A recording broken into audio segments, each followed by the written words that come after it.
तेजस्विनावधीतमस्तु मा विद्विषावहै।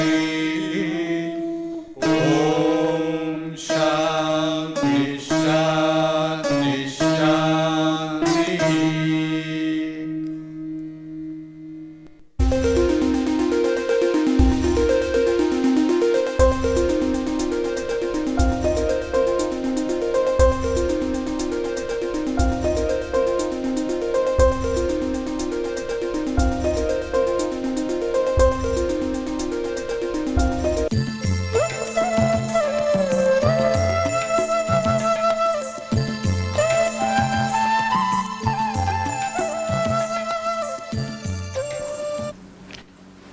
We have covered most of the aspects of ion implantation. You know how ion implantation is to be done, how the doping peak concentration, junction depth, etc. can be varied by varying the dose and the energy. You know about the basic ion implantation system. But remember, whenever you are doping in a semiconductor, doping is done selectively. That is, some portions have to be protected from the doping by use of masking. At the beginning of our discussion about ion implantation, I mentioned that ion implantation is a room temperature process, and therefore you have a larger choice of mask material. You do not have to use silicon dioxide always, like in case of diffusion. Diffusion by contrast is a high temperature process, therefore you must use a masking material that can withstand this high temperature, right. But in case of ion implantation, you can even use photoresist. Photoresist will not withstand high temperature, but since ion implantation is a room temperature process, you can use photoresist as the mask. But the point is, even though some portions of the semiconductor is covered with this mask material, when the ion beam is incident on the semiconductor, it is incident over the mask also. And you see, these ions are energetic particles, so they will penetrate the mask material. Agreed? In other words, if I look at the mask material alone,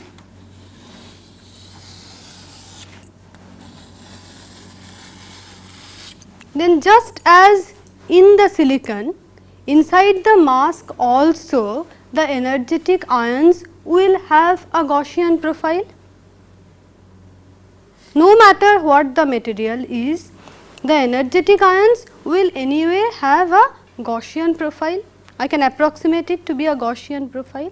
Of course, the range and the struggle will depend on these two particular material combination, which may be different from silicon to the dopant combination, but it will have a particular Rp and delta Rp, and it will follow a Gaussian profile. So, inside the mask also will have a profile like this, a Gaussian profile with a peak and a standard deviation. Agreed? Now, this masking material has a particular thickness. Whether you have used silicon dioxide or photoresist, you have put a particular layer of some thickness on top of semiconductor, isn't it? So, if let us say the thickness of the masking material is something called d, and if this is the value of d,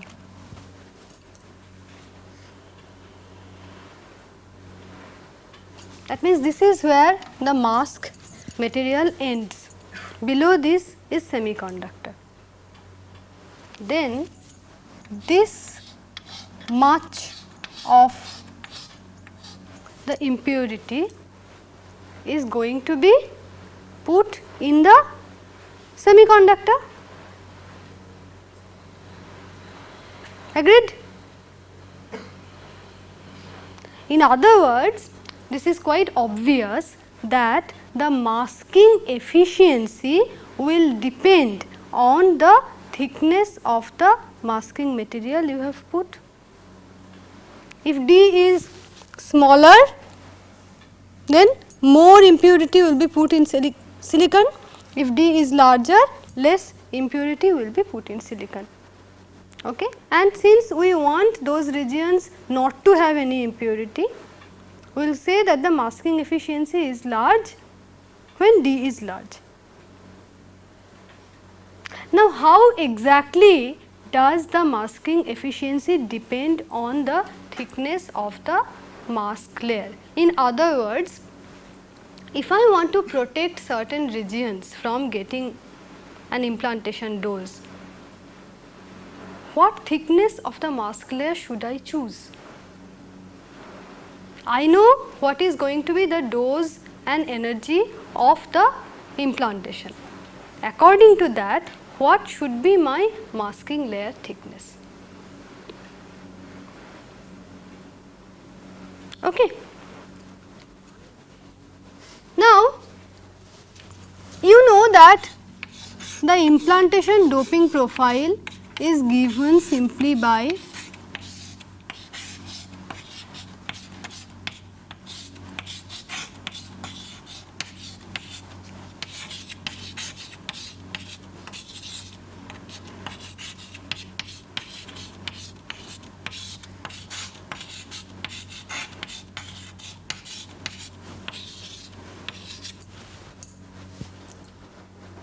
isn't it?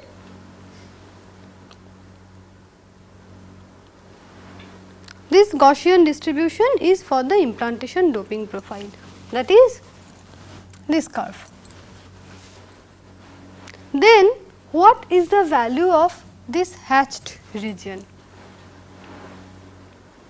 What is this hatched region?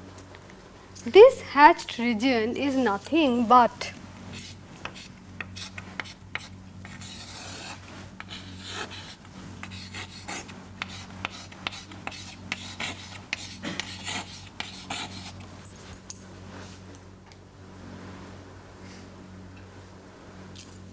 see, if I integrate from 0 to infinity, that will give me the area under this total curve. So, if I want to get only this portion, then I must integrate from D to infinity. That is what I have done.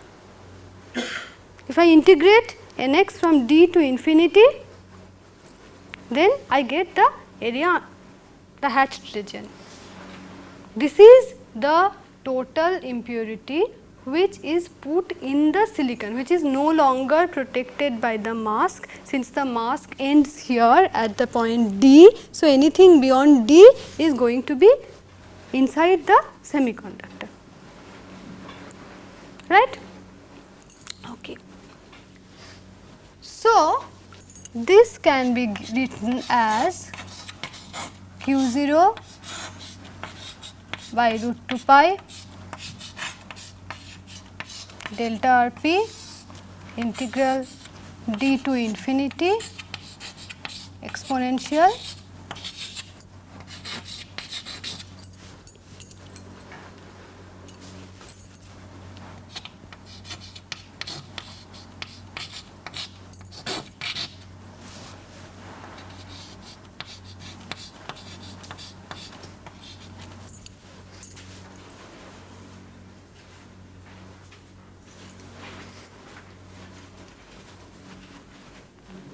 Now, let us see.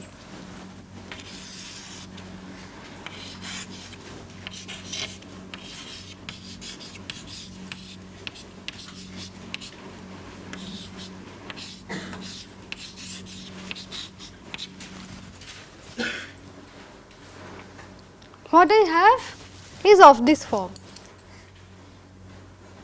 integral something to infinity d to infinity exponential minus z square dz. I can write it as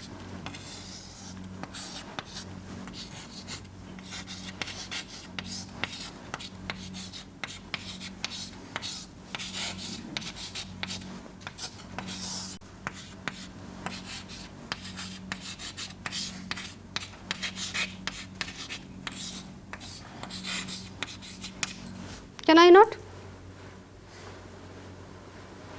In other words, this hatched region is this total minus this portion. Agreed? This is a definite integral with a value of root pi by 2. So, this can be written as, and what is this? Integral 0 to d exponential minus z square dz.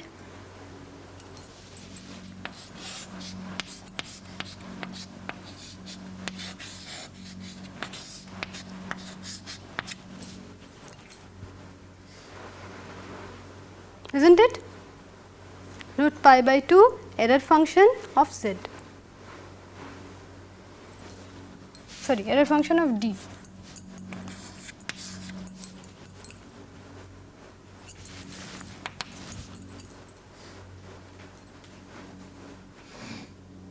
Right? In other words, this can be written as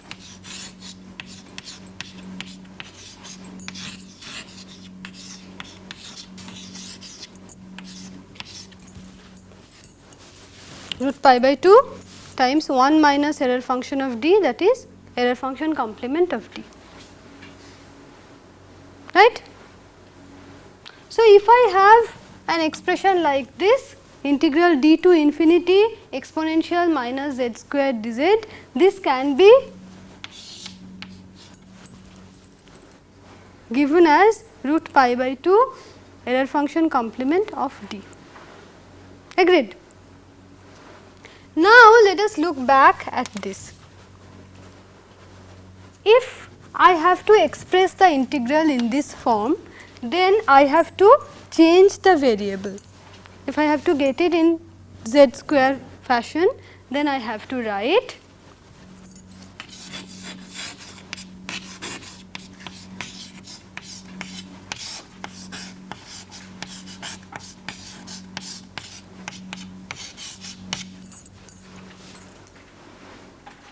let x minus r p by root 2 delta r p be equal to z. If that is so, then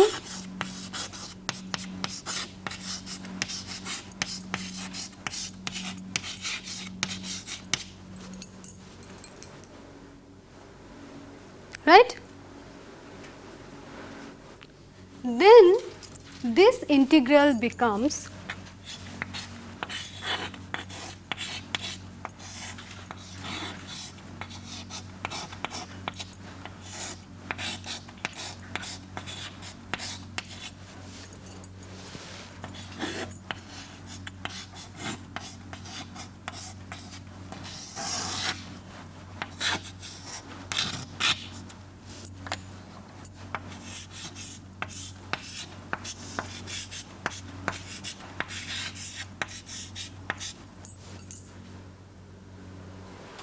right, but do not forget it is a definite integral. When I change the variable, I must also change the limits. So, x was to be integrated from d to infinity. Now, z, that is x minus r p by root 2 delta r p must be integrated from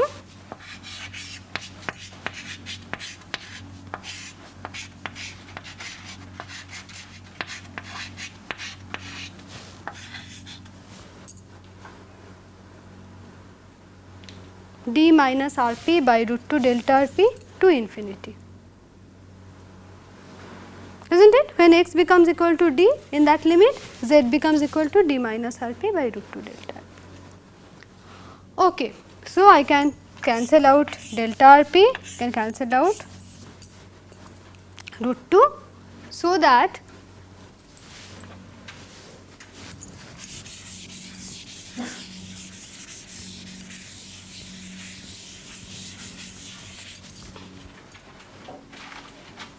I is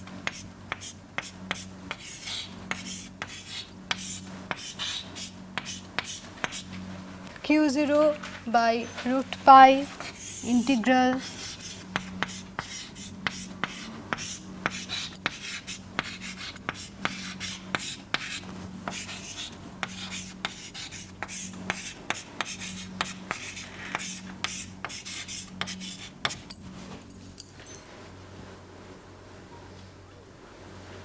this is my I.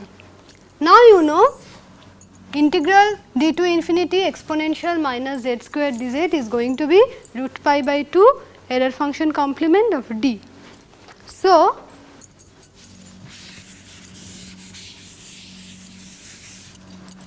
this can simply be written as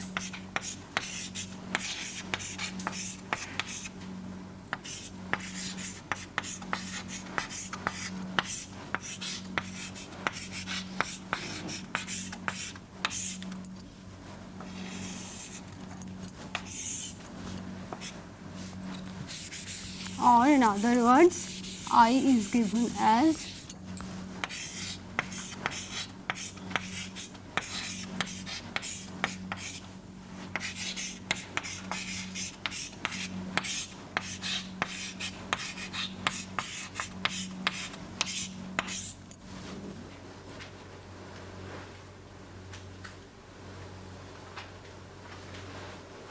this is the amount of the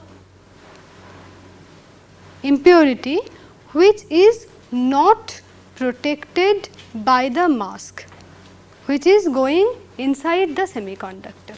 This is the amount Q0 by 2 complementary error function of d minus Rp by root 2 delta Rp.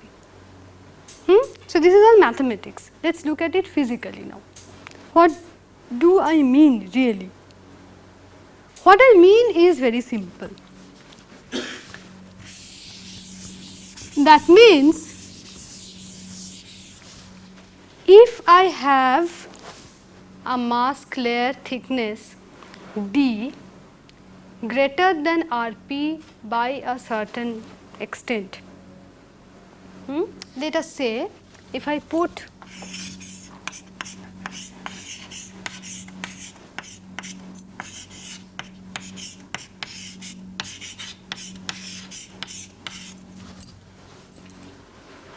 I have just pulled out a number from somewhere.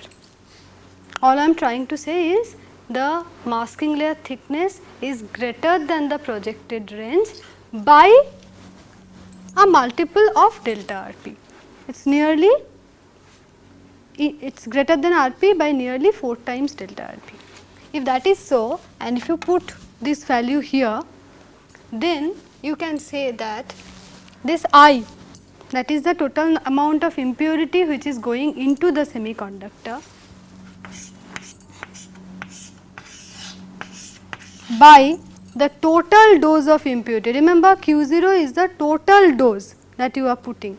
I by Q0 is going to be half error function complement of 3.72 divided by root 2, which works out to be about 2.6.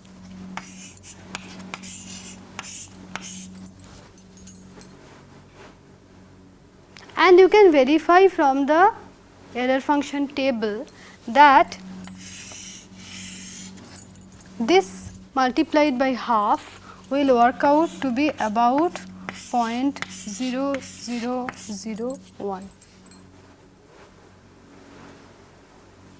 That means I by Q0 is only 0.0001, that is 0.0001th part of the total dose is going into the semiconductor. In other words, we will say that the masking efficiency of such a layer is 99.99%.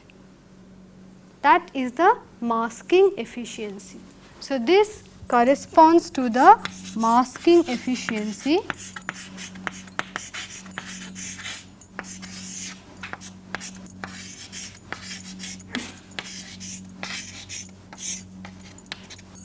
This is the accepted symbol for efficiency. Masking efficiency is 99.99%. Right? So, you see, if you know RP and delta RP, you can always choose a masking layer thickness so that most of the impurity is masked by the layer. Okay, obviously, RP is going to be dependent on the energy of implantation. So, those are the factors you know. So, accordingly, you can select the thickness of the masking layer. Okay, right. So, now you have your doped layer, whether by ion implantation or by diffusion, you have been able to create a doped region in semiconductor. Now, you must evaluate this doped layer. That is, so far we have discussed about the theory of diffusion, theory of ion implantation, what the profile should be, where the junction should be situated, right? What should be the surface concentration, what should be the peak concentration. These are all the theory. You must check whether after the implantation or after the diffusion, it follows the expected value. That is, you must have an experimental verification. In other words, you must be able to evaluate the doped layer. So, if I want to evaluate the doped layer, what are the factors I want to know? First and most important is to know about the junction depth. Right? Junction depth is a very important parameter. I must know after the implantation or after the diffusion where the junction is situated. So, number 1 is junction depth. Number 2, what do I want to know? I want to know what about the doping profile, what about the surface concentration. How does the concentration change from surface to bulk? That is the doping profile. And what is the surface concentration? Right? So, you would want to know about the junction depth and you would want to know about the surface concentration as well as about the doping profile. How does one evaluate these things? It is going to be our next topic of discussion, evaluation of the doped layer.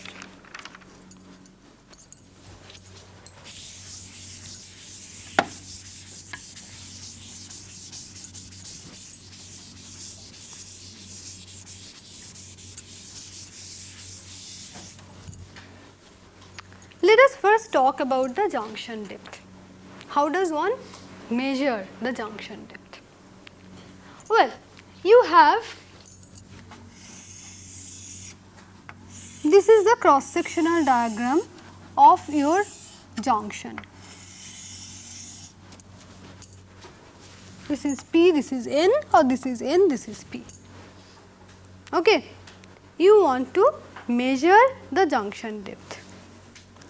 One very common way of measuring the junction depth is by lapping and staining.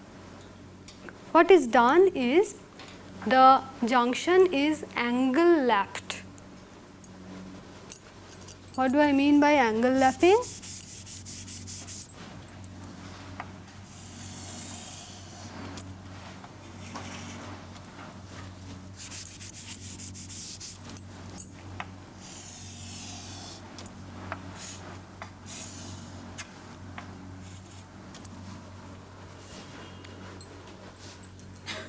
This is angle lapping. Actually, this is done at a very small angle so that it looks somewhat like this.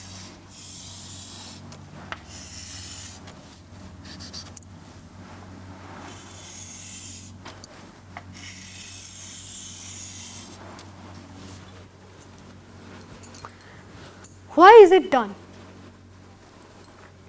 this angle lapping is done to magnify the junction. You see, if you do not do any angle lapping, the junction depth you are seeing is this, okay. But if you angle lap it, you are extending this portion.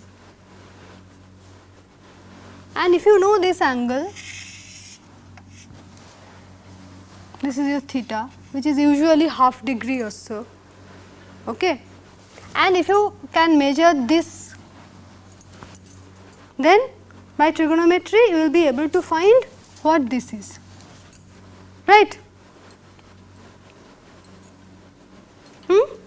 So, it provides an ease of measurement. You are visually magnifying the junction area. So, first you do the angle lapping, then you stain it using a copper sulphate and dilute HF solution. Dilute HF will etch the surface oxide, and copper sulphate is going to preferentially stain. It is going to preferentially stain P region over N region. Okay. So, now if you view it under the microscope, okay, then you can measure this. This is the P region. This will be stained in preference. So, you can measure the stained region and you know the theta, the angle. So, you can find out what the junction depth is going to be. It is a very common way of measuring the junction depth by angle lapping and polishing. There is an even better, even more accurate method of doing that, and that is called cylindrical groove technique.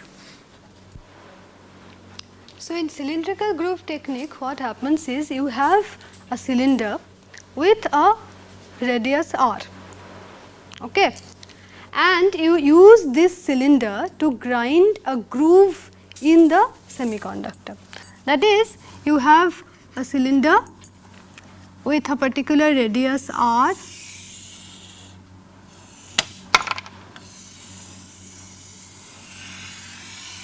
and you use it to grind a groove like this.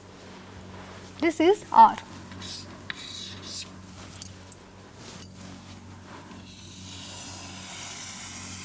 And this is the groove you have ground in the semiconductor.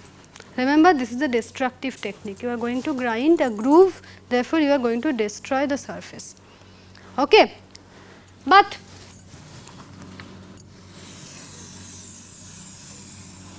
what you want to measure is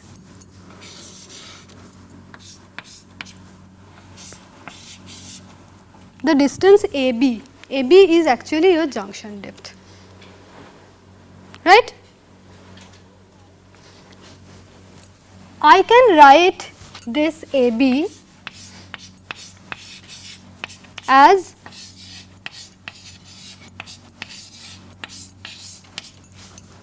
OB minus OA, right. Now, let me see what is OA.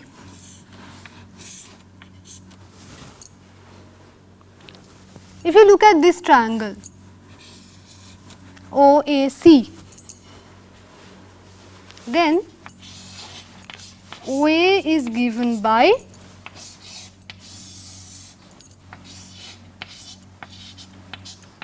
square root of OC square minus AC square, Pythagoras theorem. I hope you remember, right. Okay. You already know OC. OC is actually R, the radius of the cylinder. Okay. Now,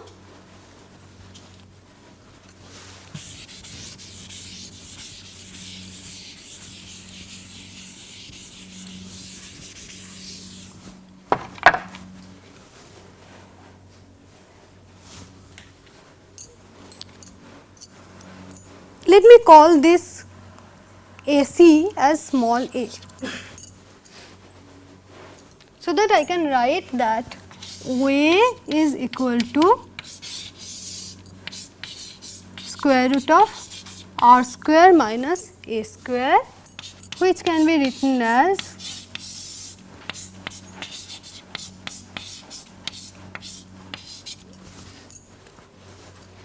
Now, if the radius capital R is much larger than this small a, then I can approximate it to be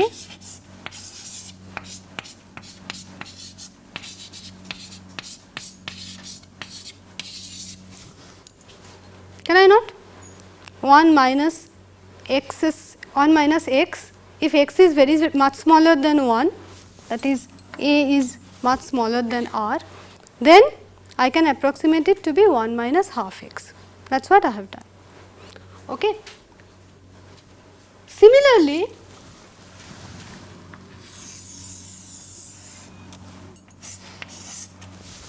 OB can be given as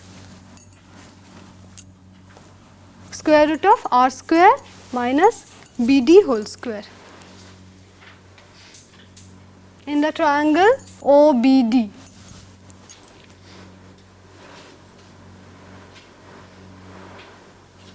Is it?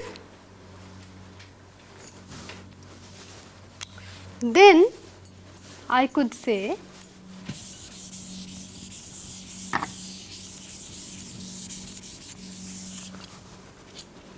OA is given by this, OB is given by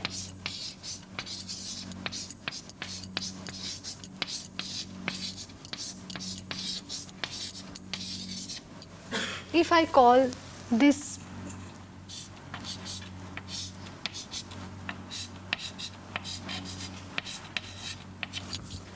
BD to be small b.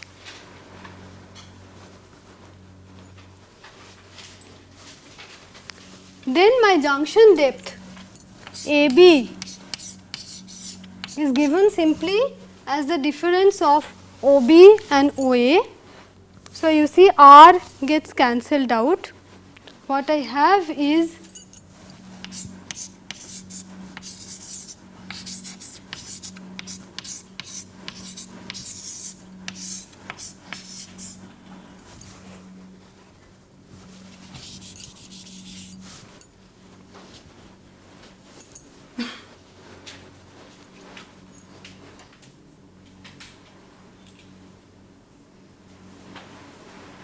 A square minus B square divided by twice R.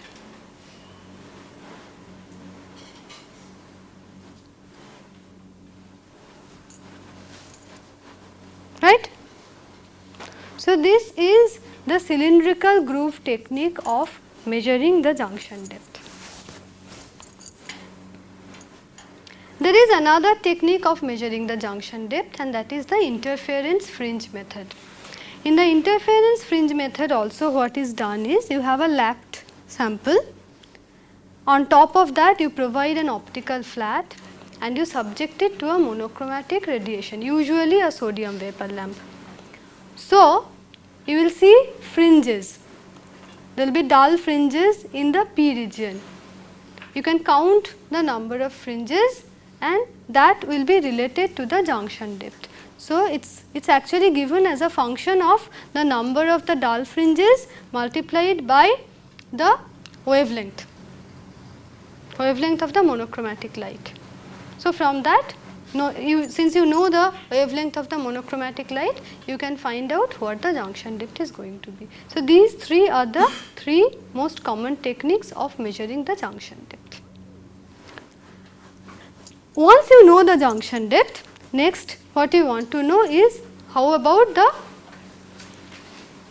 doping distribution, the impurity distribution.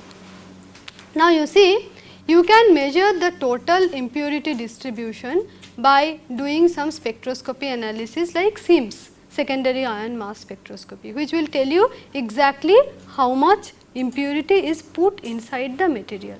But it will not tell you whether this impurity is electronically active or not, whether it is sitting in the substitutional site or it is just sitting anyhow, anywhere inside the semiconductor. From the point of view of VLSI, of course, you would want to know how much of the impurity is electronically active, and you can measure it only electrically by looking at the electronic activity of the semiconductor you can say how much of the impurity is electronically active. So, you have no go but to look at the current voltage characteristics. Now, let us say you have a doped region.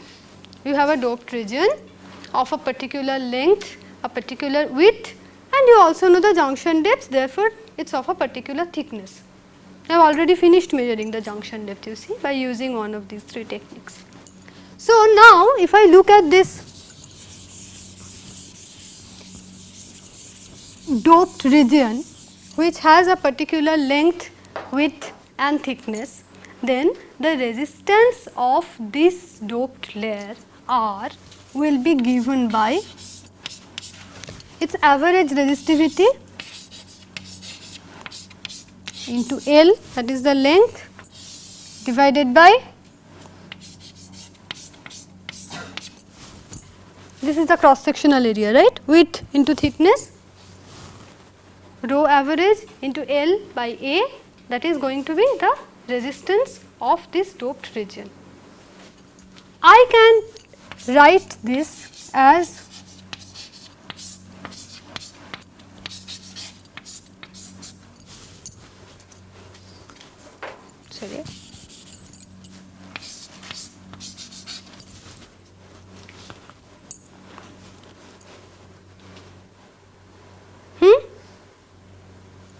this rho average divided by thickness, this is called the sheet resistance.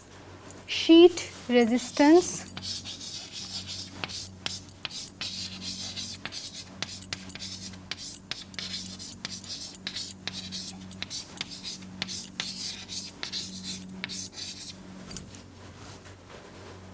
RSH. Sheet resistance, what is the unit of sheet resistance? This ohms per square. That is, if I take both L and W to be equal, that is I am measuring in a square, then you know resistance, the unit is ohms. So, it is ohms per square. That is the unit of the sheet resistance, ohms per square, and sheet resistance is a very important parameter.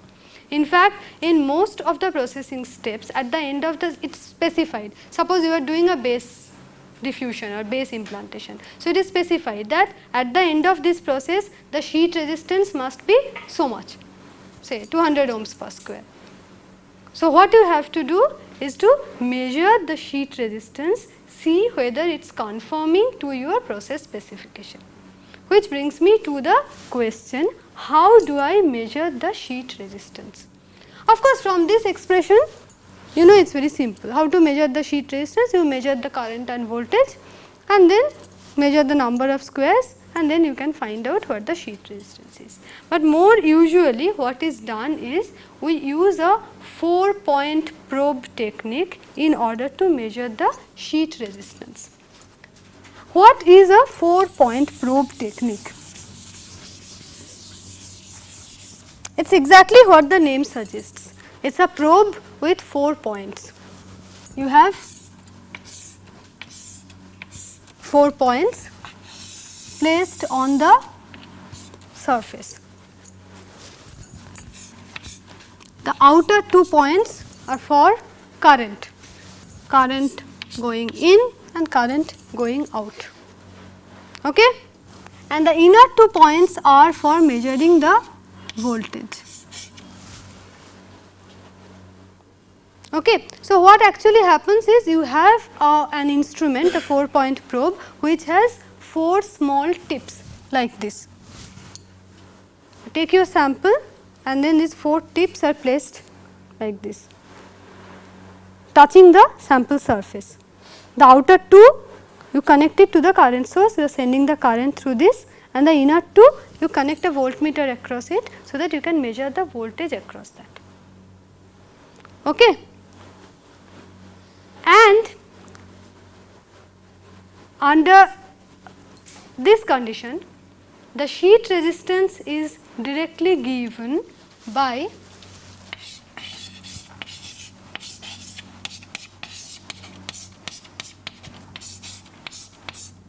you measure the voltage and the current. the sheet resistance is directly given as V by I times a correction factor. Okay. Now, this correction factor value tends to 4.532, 4.5, provided these sample that you are using, it is a long sample, that is the sample length is much larger compared to the probe spacing. These 4 probes are spaced close together. If your sample length is much larger than this probe spacing, then this can be approximated as 4.5 times V by I, right. So, you have found the sheet resistance, 4-point probe technique, it is a very common technique, you have found the sheet resistance. Okay. Now, as I said that in most cases the sheet resistance will be a parameter. So, if your process at the end of the process, if you find that the sheet resistance conforms to your expected value, fine, you can go ahead. But this sheet resistance can also be used directly to give the surface concentration. You can also get the surface concentration from the sheet resistance value. How can we get that? Well, we have already said that sheet resistance is given as rho average by T. Okay. Now, let me try to write it in a slightly different manner.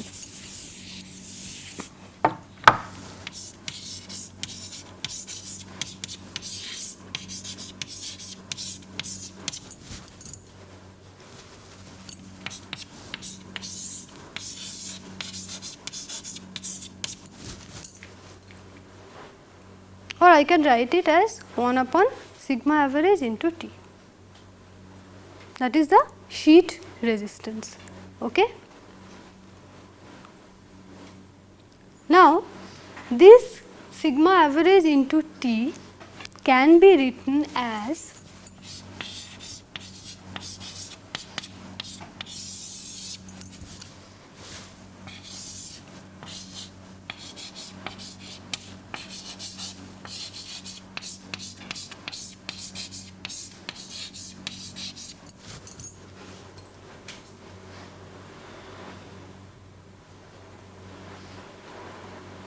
agreed. What is sigma average into T? It is actually the integral of n dx and of course multiplied by q mu. You know q mu n is actually the conductivity. Okay.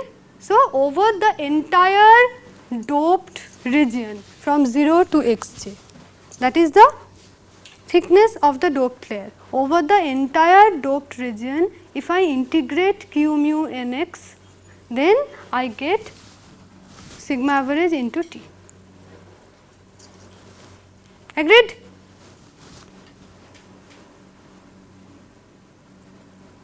Yes? I have of course here neglected the background doping concentration. What you should have here is the actual doping concentration, that is the difference Nx minus Nb. I have neglected Nb thinking that Nb will be much smaller. If I want to make it more accurate, then I should write it like this.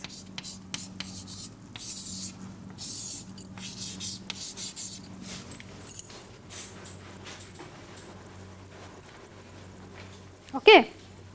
So, you see I have measured the sheet resistance, I know the junction depth, I have already measured the junction depth. So, can I solve this equation and get the value of the surface concentration?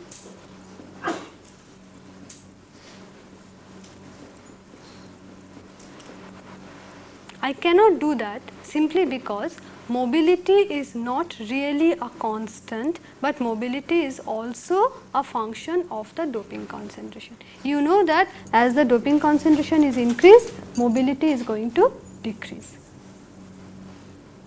right.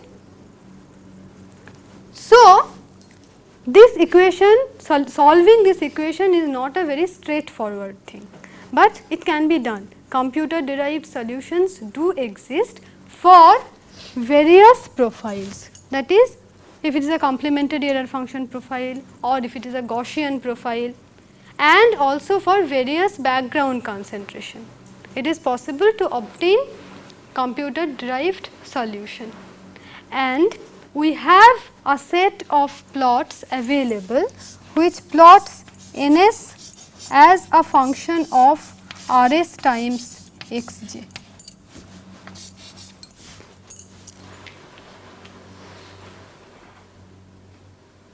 For complementary error function profile as well as for Gaussian profile and for various background concentration.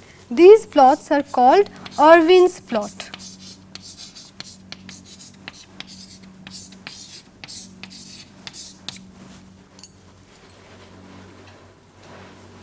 So, you see, since these Irwin's plot do exist and you have already measured the sheet resistance and the junction depth. So, you know what RSH times xj is going to be.